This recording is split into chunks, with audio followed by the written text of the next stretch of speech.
So become a digital subscriber today and see what separates the news from the New York Times.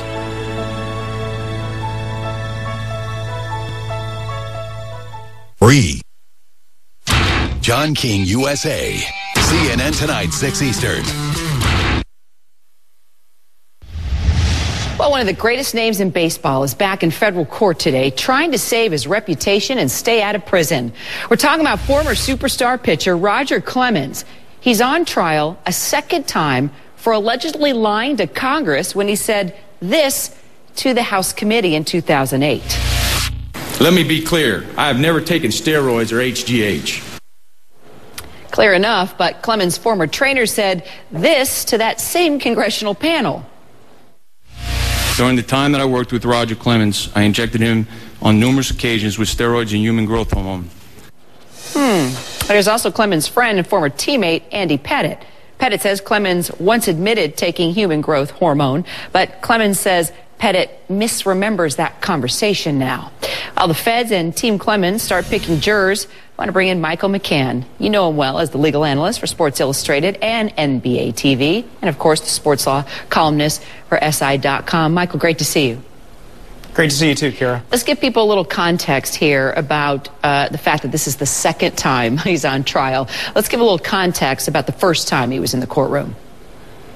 Yeah, so last July, prosecutors made a really bad mistake. They showed jurors information that went to the credibility of Andy Pettit and his wife. And it was information that the judge had said they couldn't show the jurors. So once that happened, the judge said, look, this is over. This is a mistrial. Prosecutors were really worried at that point that they wouldn't have a second chance to prosecute Clemens, but the judge allowed them to do so because the mistake didn't prejudice Clemens' case. What was the deal with Andy Pettit's wife? Andy Pettit's wife is a potential witness in the case, and her comments about Clemens and also about Pettit go to whether or not Pettit, in fact, correctly remembered what happened. And specifically the conversation that Pettit had with Roger Clemens, the alleged conversation in which Clemens supposedly told Pettit that he was using HGH. If that comes out in a trial, it's very damning to Roger Clemens because while Clemens' chief accuser, Brian McNamee, has some credibility issues, Andy Pettit does not.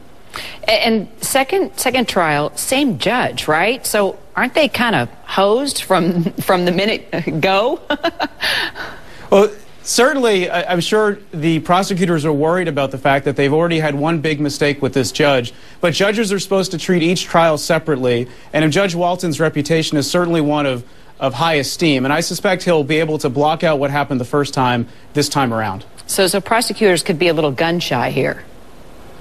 They could, although on the other hand, prosecutors can't lose this, Kira. If prosecutors lose this case, and they've already expanded their legal team from 2 lawyers of record to 5, there will be a tremendous amount of questioning, if not ridicule, as to the amount of tax dollars that were spent investigating and prosecuting Roger Clemens. Okay, so we know about the he said, she said, all of that. But what's fascinating here, this could all come down to cotton swabs and a beer can?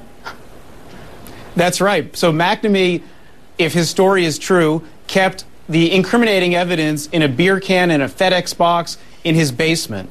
And of course, Clemens' lawyers are going to say, well, wait a second, you can't rely on this. This is not reputable evidence. It could have been tampered with. But the prosecution is going to argue that even though it wasn't kept in a laboratory, tampering still would not have happened. Sort of interesting, this former trainer would keep the syringes, allegedly keep these bloody cotton balls, and all in a beer can. I mean, it's strange, it's intriguing. What do you make of that? Yeah, it's very strange, and it gives Clemens some potential to argue, this guy was setting me up. This guy struck a deal with prosecutors to avoid prosecution by incriminating me because I'm a bigger fish in the pond.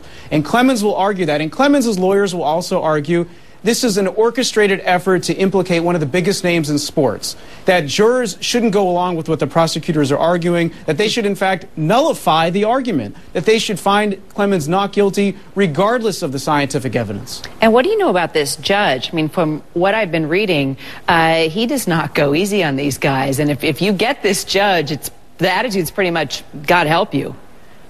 Yeah, this is bad news. You don't want to get Judge Walton if you're found guilty, because this is a judge who is a reputation as a tough sentencer. This is somebody who, when Scooter Libby, the former chief of staff to